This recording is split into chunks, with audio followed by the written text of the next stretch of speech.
Je ne veux pas du confort, je veux Dieu, je veux de la poésie, je veux du danger, de la liberté, je veux le bien, je veux le péché. Nous avons souvent tendance à considérer le confort comme un objectif, un but suprême. Des philosophies comme l'utilitarisme en ont même fait le centre même de l'existence humaine. Et ainsi, le plaisir devient donc l'explication de tous nos comportements humains. Mais qu'arriverait-il si le plaisir devenait un instrument de contrôle social et philosophique, une arme douce qui nous enferme?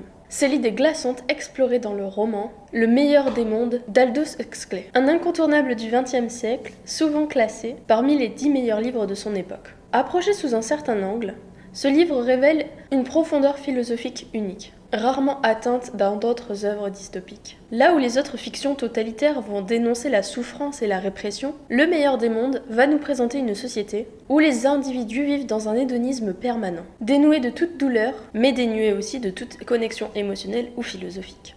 Les habitants de ce monde-là baignent dans un contentement plat et uniforme, et leurs souffrances existentielles sont effacées par des drogues appelées soma. Pourtant, dans ce monde, quelques âmes rebelles osent remettre en question ce bonheur imposé. Dans cette vidéo, nous allons explorer s'il existe quelque chose de finalement plus important que le bonheur pour l'humain.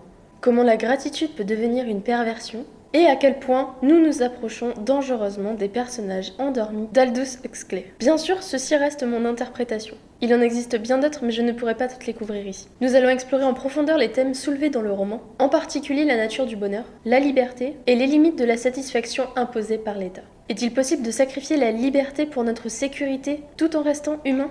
Et dans quelle mesure cette dystopie fait écho à notre monde moderne? Commençons avec un synopsis du livre et de cette société pour donner le contexte à cette analyse. Attention, si jamais vous comptez lire le livre, il y aura des spoilers. Une nouvelle vision du monde. Comme dans tous les romans dystopiques, le cœur de Meilleur des mondes est la relation entre le protagoniste et le monde qui l'entoure, ainsi que ses interactions avec les autres. Dans cette version de la Terre post-guerre, un gouvernement mondial a pris le pouvoir, dirigé par 10 gouverneurs appelés contrôleur. Ce nouvel ordre mondial est basé sur la stabilité et le plaisir. C'est les deux seuls principes qui influencent toutes leurs décisions, jusque dans les moindres aspects de la société, de l'agriculture à la conception des citoyens eux-mêmes. Dans ce monde, les humains sont conçus artificiellement et leur destin est écrit dès la naissance. Ils sont répartis en différentes classes, des alphas aux epsilon, et cette hiérarchie détermine leur éducation, leur travail, ainsi que leur statut social. Les alpha plus sont des leaders et des intellectuels vénérés, tandis que les delta et les epsilon sont condamnés à des tâches ingrates, noyés dès l'enfance dans des environnements qui inhibent leur développement intellectuel et physique. L'idée est que les epsilon ne soient pas seulement interdits de devenir des alphas, mais qu'ils soient même incapables d'en ressentir l'envie. Les enfants sont éduqués par l'État et dès l'enfance, ils sont conditionnés à adopter des valeurs envers leur culture et les autres classes. Les alphas apprennent à mépriser les delta et les epsilon, tandis que les classes inférieures sont éduquées pour vénérer les alphas de loin. Une fois adultes, des drogues, dont le soma,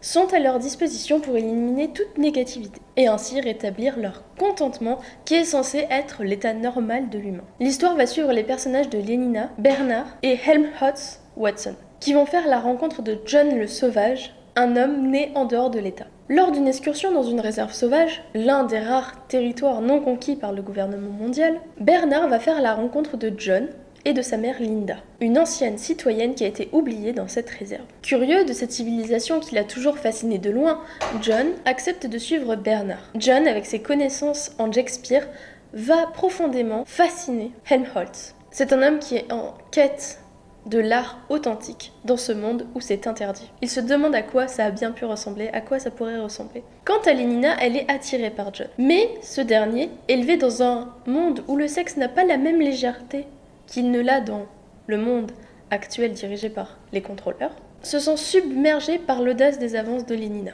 La vision que ce monde a de la mort et de la procréation répugne John. Et lorsque sa mère meurt, il se retrouve socialement marginalisé. Et tout cela simplement parce qu'il a osé exprimer un chagrin sincère. Sa réaction est jugée comme submersive. Et les trois vont être donc convoqués par Mustapha, l'un des 10 contrôleurs. Ce dernier va s'engager avec John dans un débat philosophique passionnant sur les valeurs de l'expérience humaine et de la liberté. À la fin, Mustapha va exiler Bernard sur une île peuplée d'individus aux idées trop dangereuses pour la société. Des îles qu'il envie secrètement, car elles sont peuplées des humains les plus intéressants qu'il reste sur cette planète. Quant à John, il est laissé libre, mais sans la possibilité de vivre sa solitude en paix, étouffé dans ce monde qui lui est atroce. il finit par se donner la mort.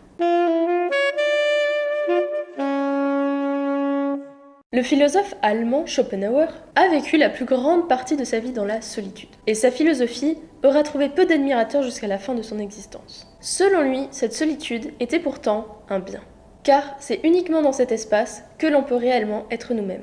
En public, nous sommes malheureusement souvent contraints de répondre aux attentes des autres, et inconsciemment nous pouvons porter un masque. Si l'on passe notre vie toujours entouré de différentes personnes, c'est bien, mais nous risquons de perdre notre essence. Car nous n'aurions même pas le temps de la découvrir. Ils encourageaient toute personne à gravir la montagne seule et redoutaient l'impact que le troupeau aurait sur notre identité. Cependant, pour les contrôleurs du meilleur des mondes, il n'existe pas de pensée plus dangereuse que celle-ci. Une des leçons principales dont les habitants sont endoctrinés est « chacun appartient à tout le monde ». Aimer la solitude est perçu comme étrange et même dangereux. Les contrôleurs savent que la solitude cultive l'individualité, et ils ne veulent surtout pas que cela se produise. Imaginons un instant que les habitants aient le temps de penser différemment. Ce serait un drame. Cela pourrait compromettre la stabilité de leur système. Mais essayons un instant de comprendre ces contrôleurs. Par exemple, lorsque nous nous demandons si quelque chose vaut la peine d'être fait, nous choisissons souvent en fonction de ce qui nous paraîtra le plus confortable. Sauf si effectivement on cherche à devenir une meilleure personne, pour les 3/4 des gens, ils vont rechercher le confort et la sécurité. Mais peut-être sommes-nous finalement en train de nous trahir pour rien? Et donc, pourquoi les habitants se rebelleraient-ils? Après tout, ils ne ressentent pas le besoin de cette individualité. Ils n'ont même pas le temps de la développer. Et ces plaisirs hédonistes leur procurent certainement plus de satisfaction que de passer leur temps seuls à se remettre en question. Pourtant, d'un point de vue extérieur, la perte de cette partie de nous-mêmes semble être une tragédie. Et cela même si cette part pouvait causer des souffrances. L'humain, sans cela, serait bien vide. Alors, devrions-nous sacrifier notre individualité pour notre bonheur? Aristote pensait que l'état de bonheur ultime de l'humain était l'eudémonia. Ce sentiment agréable et épanouissant d'avoir accompli quelque chose tout en restant en accord avec nos raisons et notre vertu. Personnellement, je suis bien plus heureuse de faire cette chaîne YouTube, de lire les commentaires, de discuter avec mes abonnés sur des sujets qui m'intéressent, en partageant un contenu et des messages qui correspondent à mes valeurs, plutôt que si j'avais choisi un chemin plus superficiel, comme par exemple faire du OnlyFans. Et cette pensée, elle contraste totalement avec l'utilitarisme, qui lui privilégie uniquement le plaisir et le contentement au-delà de tout le reste. Honnêtement, actuellement, j'ai rencontré énormément d'utilitaristes. Et c'est décevant. Pourtant, pour évoluer, nous devons inévitablement souffrir. Ce n'est pas évitable. Il faut arrêter d'avoir peur. Sans danger, nous ne pourrions pas être courageux. Et sans ce contraste, le démonia est inatteignable. Et dans le meilleur des mondes, toute la complexité qui fait de nous des êtres humains est annihilée. Il est courant dans un roman dystopique que les gens se voient dérober ce qui les faisait humains. Cependant, ce qui rend ce livre différent, c'est que cette perte semble avoir rendu tout le monde heureux. Alors préférons-nous rester fidèles à nous-mêmes, reconstruire notre identité, ou la sacrifier totalement au profit d'une satisfaction et d'un confort visiblement plus important? C'est là l'une des questions philosophiques les plus intéressantes que soulève Huxley dans son livre. Y a-t-il finalement quelque chose qui nous est plus précieux que d'être heureux? Maintenant parlons politique.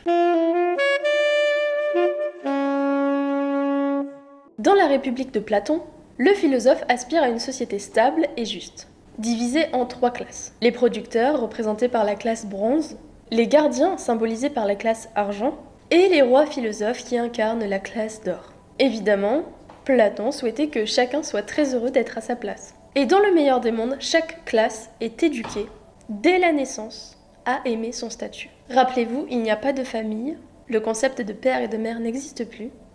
Les enfants appartiennent à l'État et sont éduqués depuis la naissance à penser d'une certaine manière. Et d'un point de vue utilitariste, cela peut sembler acceptable, puisque techniquement tout le monde est heureux et tout le monde vit une situation plus ou moins confortable, adaptée à sa classe sociale. Le psychologue Mihaly a soutenu que les humains sommes les plus heureux lorsque nous sommes engagés dans des tâches que nous considérons justes, et qui nous poussent à nos limites physiques sans pourtant être éreintantes. Les emplois de chacun dans le meilleur des mondes offrent visiblement cette opportunité. Dans le meilleur des mondes, chaque classe a la conviction qu'elle ne pourrait être mieux ailleurs. Cette situation pourrait effectivement donner l'impression du bonheur. Mais n'est-ce pas finalement qu'une illusion grotesque? Quel avenir existe-t-il dans ce cadre? Notre instinct ne nous pousse-t-il pas à considérer cette situation profondément injuste? Non pas en raison des conséquences, mais en raison de la forme elle-même. Voler la liberté d'une personne tout en lui faisant croire qu'elle est heureuse ainsi, même si elle finit par le croire, n'est-ce pas fondamentalement mal? C'est sûrement le genre de questions sur lesquelles Jérémy, Bentham et Kant auraient débattu ensemble. Peter von Inwagen et Robert Sapolsky, en tant que déterministes, soutiennent que les choix que nous faisons dans nos vies sont tous prédéterminés, qu'ils échappent à notre contrôle. Ils affirment que l'environnement dans lequel nous avons grandi, notre éducation et même notre pays influencent de manière disproportionnée le développement de notre identité, surtout durant les premières années. Cependant, moi je pense que nous avons le pouvoir d'en prendre conscience, et bien que cela puisse sembler contre-intuitif, de détruire et de reconstruire notre identité, pour peu que nous le voulions et agissons en conséquence. Ce processus est effectivement douloureux, car le cerveau associe le confort à ce qu'il connaît. Si une habitude dans notre vie s'avère toxique, il nous faudra nous battre pendant une certaine période de temps pour en créer une nouvelle. Et peu de gens ont le courage ou l'envie de s'engager dans cette lutte. Mais sans la volonté de bâtir une nouvelle identité, nous devenons des victimes de nos circonstances. Et ces personnes-là ne pourront jamais changer. Néanmoins, l'absence d'un gouvernement mondial ne signifie pas que nous sommes aujourd'hui parfaitement libres d'être qui nous sommes. Osez dire que l'école ne vous a pas déjà influencé, que vos parents n'étaient pas séparés ou éloignés de vous, que le concept de famille se fragilise, que les humains préfèrent tout ce qui est rapide et confortable. Observez comment la population est prête à abandonner sa liberté pour sa sécurité. Ne nous approchons pas finalement petit à petit, pas à pas, du monde qu'Huxley avait prévu.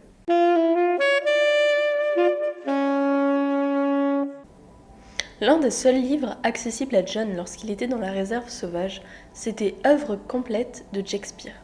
À son entrée dans cette société, l'une des plus grandes interdictions, c'est l'art. Un jour, il va se rendre dans une avenue de divertissement avec Lénina. À cette entrée dans cette société, pour voir un Philly, une sorte de film immersif. Pourtant, il va être horrifié par le vide et le manque de sens qui se déroule devant lui. Ces spectacles ne remettent rien en question, ne révèlent rien de profond.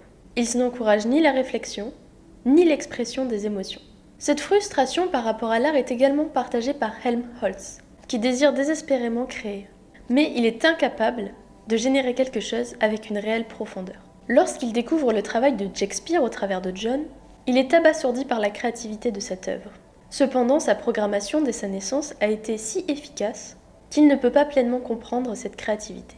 Il perçoit la beauté, admire l'ingéniosité, mais il ne comprend pas la tragédie. Et pour lui, l'œuvre en devient donc presque comique. Cela attriste John, car Helmholtz n'a pas seulement été privé de sa capacité à créer des œuvres significatives, on lui a aussi ôté sa capacité à penser et à comprendre les passions et les tristesses avec sincérité. Cela me fait penser à cette génération qui se vante de ne plus rien prendre au sérieux. Seulement la majorité du spectre des émotions humaines reste ainsi inexplorée. Bien qu'il soit heureux d'une certaine manière, le prix à payer a été de lui retirer une partie de sa psyché. Et malgré son statut alpha+, reconnu comme un génie, il se trouve finalement impuissant, incapable de ressentir de véritables émotions. Il en devient donc incapable de créer. Dans sa conversation avec Mustapha, John dénonce l'état de l'art dans ce nouveau monde, et Mustapha acquiesce. Selon lui, tu ne peux pas créer sans passer par la souffrance. Pour Mustapha, la véritable créativité ne peut émerger que dans des situations d'extrême souffrance. Des guerres, des maladies, des pertes, des rancœurs. Or, lui et les autres contrôleurs ont travaillé avec acharnement pour éliminer ces fléaux. Certes, la qualité de l'art a diminué, mais si cela contribue à une société meilleure, est-ce vraiment un sacrifice regrettable ? Après tout, l'art n'était-il pas un simple moyen pour consoler notre souffrance ? Si l'on ne souffre plus, pourquoi continuer à en créer ? Pour eux, l'art est inutile, et surtout dangereux. Réduire la qualité de l'art semble être un prix à payer dérisoire pour obtenir une société qui ne connaît plus la souffrance. Cela soulève une question philosophique qui perdure depuis longtemps déjà. Platon pensait que la beauté était bonne en soi, simplement parce qu'elle est belle. Le psychanalyste Erich Fromm propose que l'acte de création nous permet de gérer notre sentiment de séparation. Dans un moment de créativité, nous sommes unis à notre œuvre. Nous devenons un avec celle-ci. Et pourtant, nous faisons cela tout en maintenant notre individualité. Comme pour Kafka, l'art est une expression extérieure de ce qui est en nous, un moyen de communiquer avec nous-mêmes et avec le monde qui nous entoure, un reflet de ce qui se cache au fond de notre être. Fyodor Dostoïevski, quant à lui, affirmait que l'une des choses les plus horribles qu'il ait vécues en prison, c'était son incapacité à écrire. Il brûlait d'idées qui lui criaient d'être exprimées, mais il se sentait restreint et frustré. Nombre de nous désirent créer, peut-être même laisser notre empreinte sur le monde. Nietzsche aurait appelé cela la volonté de puissance. Ernest Becker évoquerait certainement un déni de la mort. Alors, à quel point considérons-nous ce désir de créer essentiel ? Et sommes-nous prêts réellement à sacrifier cela pour juste obtenir plus de plaisir? Les habitants de ce nouveau monde sont-ils véritablement heureux? Ou sont-ils finalement coupés des plus grandes joies de la vie? Et maintenant, parlons de la manière dont ce monde traite l'amour. Un sujet discuté depuis des millénaires, c'est l'amour. Dans Tristan et Iseult, dans Roméo et Juliette, l'amour est dépeint comme une force puissante, capable de bouleverser nos vies. L'amour a causé la guerre de Troie, et Empédocle croyait que c'était l'une des forces les plus puissantes de l'univers. Ce thème se retrouve dans de nombreuses idées, philosophie et littérature, véhiculant l'idée que nous aspirons à nous unir à une autre personne, à nous confondre finalement en elle. Dans la Bible, il est écrit que l'homme et la femme deviendront un dans la chair. Et dans le Symposium de Platon, les deux amoureux sont imaginés comme deux moitiés de la même âme séparées par les dieux. Au XXe siècle, le psychanalyste Jacques Lacan aborde la tension dans la relation amoureuse, entre le besoin de rester indépendant et de fusionner avec l'autre. C'est un combat entre la nécessité de leur présence et l'envie de conserver notre autonomie. Dans le meilleur des mondes, les contrôleurs tentent d'éradiquer cette dualité humaine, conditionnant que les individus appartiennent chacun à tout le monde. L'amour est ainsi totalement libre, un concept qu'il faut comprendre comme étant dépourvu de toute restriction et dévotion. Toutefois, ce n'est pas un amour pur. Pour les habitants du meilleur des mondes, finalement, s'unir à quelqu'un, c'est à peu près aussi symbolique que de faire un gâteau. Lénina, elle est perçue comme étrange pour ses désirs vaguement monogamistes et son envie de s'engager avec quelqu'un. D'abord avec Henri, pour qui elle cesse de voir d'autres personnes, puis plus tard sa fascination pour John, qui va la rendre bizarrement fidèle.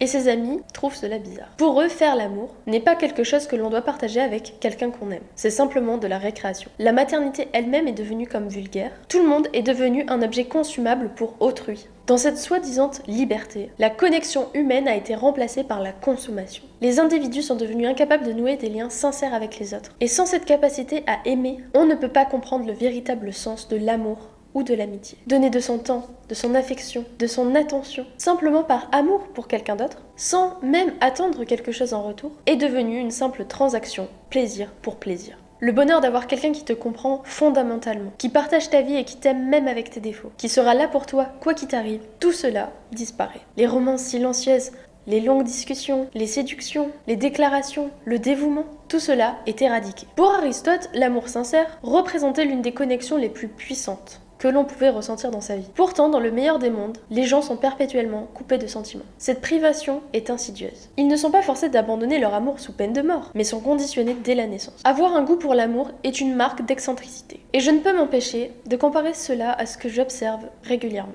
Aujourd'hui, il y a une incapacité à se dévouer à quelqu'un ou à accorder une quelconque importance véritable aux sentiments. Certes, cela est une manière d'éviter la souffrance que pourrait engendrer une trahison, des refus ou une séparation. Cependant, fuir la souffrance nous empêche de vivre pleinement l'expérience humaine. Kierkegaard en parlait dans son livre De la maladie à la mort, où il évoque un désespoir causé par un trop-plein de liberté, un trop-plein de possibilités. Les moines bouddhistes parlent également de cela. Vous pourrez le voir dans leurs principes comme une forme d'emprisonnement qu'ils considèrent au manque de discipline. En fait, leur discipline très stricte, elle leur permet d'obtenir une certaine liberté mentale, mais ça c'est un autre sujet. Un exemple de cela, c'est par exemple quand nous sommes paralysés face à une multitude d'options. Et cela ne s'est pas amélioré avec les réseaux sociaux et les applis de rencontres. Ce manque d'investissement à long terme et cette incapacité à faire des choix peuvent nous blesser sur le long terme. Au jour d'aujourd'hui, nous ne sommes plus encouragés à penser qu'un engagement total envers quelqu'un ou quelque chose puisse être une source de bonheur. Et pourtant, c'est un choix conscient. Nous devons prendre des risques, avec foi, afin d'élever nos vies. Cependant, faire cela est terrifiant et souvent perçu comme irrationnel. Mais s'engager envers quelque chose est préférable à l'inaction. Si dans nos vies on est incapable de faire des choix ou de s'y tenir, on est finalement comme un bateau, sans cap. Bon, maintenant je pense que nous avons suffisamment discuté de cet état. Parlons maintenant des mécanismes de renforcement mis en place par les contrôleurs, un pouvoir auquel nous sommes malheureusement familiers. Tu as été adolescent à un moment de ta vie, ce qui est certainement arrivé. Tu as certainement connu la honte. Ce sentiment étrange que ce que tu fais est mal ou que tu as été jugé, te faisant ainsi sentir défectueux ou étrange. Pendant que le meilleur des mondes se fait passer pour un paradis hédoniste, la honte est le sentiment principal qui va maintenir tout le monde dans les rangs. Bernard est un alpha plus, un psychologue accompli. Et il devrait s'amuser et profiter de cette vie. Pourtant, il est honteux, critiqué par lui-même et les autres, car Bernard est un peu plus petit que les autres. Dans un monde où les alphas sont faits volontairement grands, c'est pour lui un complexe. Et ça va l'emmener plus tard à se rebeller, à arrêter de prendre des sements. Extérieurement, on pourrait croire qu'il ne veut pas avoir affaire à cette société, mais intérieurement, il désire son approbation. Un peu comme un enfant qui veut obtenir l'attention de ses parents. Quand il va ramener John, il va devenir une sorte de célébrité. Tout le monde veut voir John, et par extension, veut le voir lui aussi. Il va enfin obtenir l'attention des femmes séduisantes, quelque chose qui était pour lui inaccessible. Et soudain, son opinion change. Et étrangement, il va se mettre à apprécier à nouveau cette société. Mais quand sa popularité va s'effacer, il va à nouveau la détester. James Lang exprime la possibilité que la honte vienne d'un désir de connexion avec autrui. Et que quand on ressent de la honte, on reçoit deux messages. Le premier, c'est que malgré notre désir de reconnaissance, nous ne sommes pas acceptés ou reconnus. Et que deuxièmement, cela n'est pas un problème venant des autres, mais de nous. La honte ne va fonctionner que si on a un besoin de reconnaissance extérieure. La honte va donc fonctionner uniquement si on désire se connecter avec les autres. La honte peut biaiser la pensée de quelqu'un, parce que ça va leur donner l'impression que la connexion qu'ils recherchaient avec autrui leur a été refusée à cause d'un problème spécifique à leur identité. Il y a aussi, je pense, d'autres formes de honte, notamment celles que l'on peut ressentir lorsqu'on se trahit soi-même ou qu'on agit contrairement à nos valeurs. Mais pour l'instant, nous n'allons pas nous intéresser à celle-ci. Dans le meilleur des mondes, tout est fait pour que les gens qui s'écartent du droit chemin ressentent la honte d'une manière extrêmement virulente. Tout le monde est conditionné dès la naissance à être accepté socialement, à être entouré de beaucoup de monde, et sont invités à rechercher quotidiennement cette approbation sociale. S'isoler et développer une pensée autre que celle qui a été imposée est extrêmement mal vu, rejetant ainsi donc toute personne qui se démarque. Et tout est fait pour que cette honte soit si puissante qu'ils soient tous contraints à un moment ou un autre de se soumettre à la norme, qu'ils associent le fait d'être seuls ou rejetés comme défectueux. Ils ne peuvent pas simplement penser qu'ils sont des êtres lucides. Ils vont penser que s'ils ne sont pas constamment accompagnés, ils sont étranges, qu'il y a quelque chose qui ne va pas avec eux. Et voici donc le côté dangereux de la honte, nous empêchant de révéler notre véritable identité. Le meilleur des mondes démontre comment la honte est un contrôle social efficace. Et Huxley l'utilise comme une belle dynamique avec ses deux personnages, Bernard et Helmholtz. Bernard, qui a fait face toute sa vie à un rejet constant, est en proie à l'acceptation. Par contraste, Helmholtz a toujours été considéré exceptionnel. Et cela va lui permettre de vivre son exil avec dignité, alors que Bernard devient fou en perdant le peu de position qu'il avait. Et maintenant, allons voir une analyse d'Huxley sur le besoin humain, assez controversée et qu'on voit souvent en philosophie.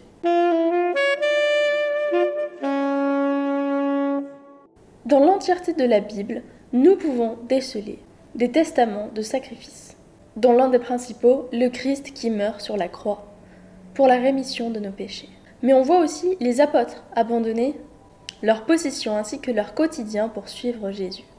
Et la notion de sacrifice apparaît aussi chez les bouddhistes. Par définition, un sacrifice est l'abandon de quelque chose de bon pour quelque chose d'encore meilleur. Mais ce qui est pire qu'un sacrifice, c'est le fait de ne rien avoir dans notre vie pour lequel nous serions prêts à faire des sacrifices. Bernard Williams va parler de désir catégorique. Les choses que nous aimerions qu'il arrive même si nous ne sommes pas là pour les voir. Par exemple, je souhaiterais que mes frères aient du succès, dans n'importe quel secteur de leur vie. Les désirs catégoriques vont dépasser nos désirs personnels et vont apporter au monde de la valeur. C'est avoir de l'espoir en une cause plus grande, par exemple.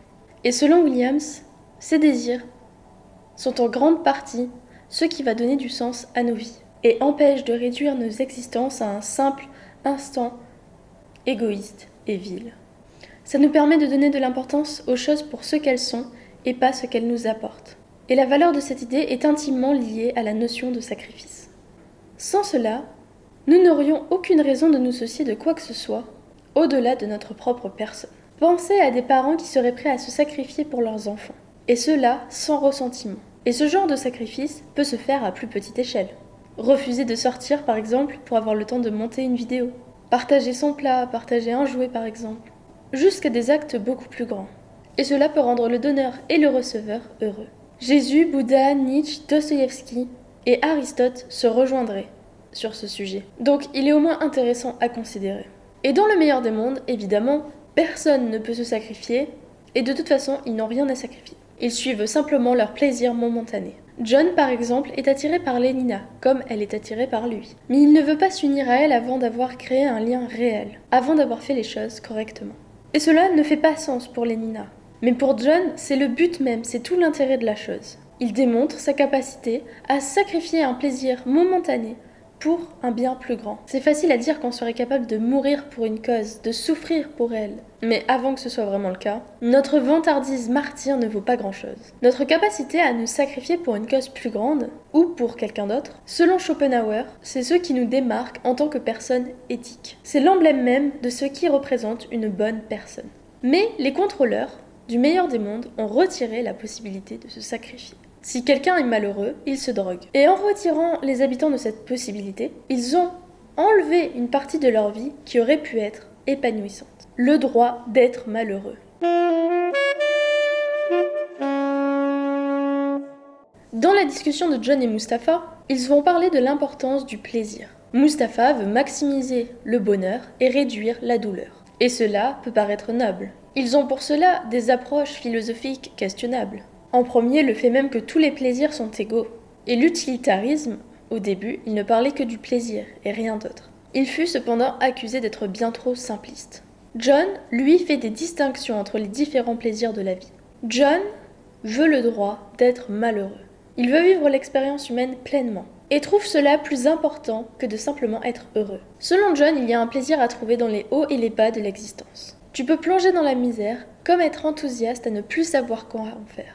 Mais si nous effaçons la souffrance de nos vies, la joie ressentie ne pourra jamais être aussi puissante. Le bonheur ne serait plus qu'un sentiment plat. Imaginez que vous ne puissiez plus jamais vous baigner dans de l'eau froide ou de l'eau chaude et que toute l'eau soit à température ambiante. Une température si égale que lorsque vous rentrez dedans, vous ne sentez pas les différences entre l'extérieur ou même votre corps. Ennuyeux, n'est-ce pas? Et en plus, pour John, le soma est une drogue qui indulge un bonheur faux, factice, qui ne vient pas de l'être, mais qui vient simplement d'une solution chimique. Et donc leur société ne fait pas sens parce qu'ils n'ont même pas été capables de rendre l'humain véritablement heureux. Comblés dans ces plaisirs hédonistes et dans la drogue, les habitants de ce monde sont incapables de voir ce qui ne va pas avec leur société.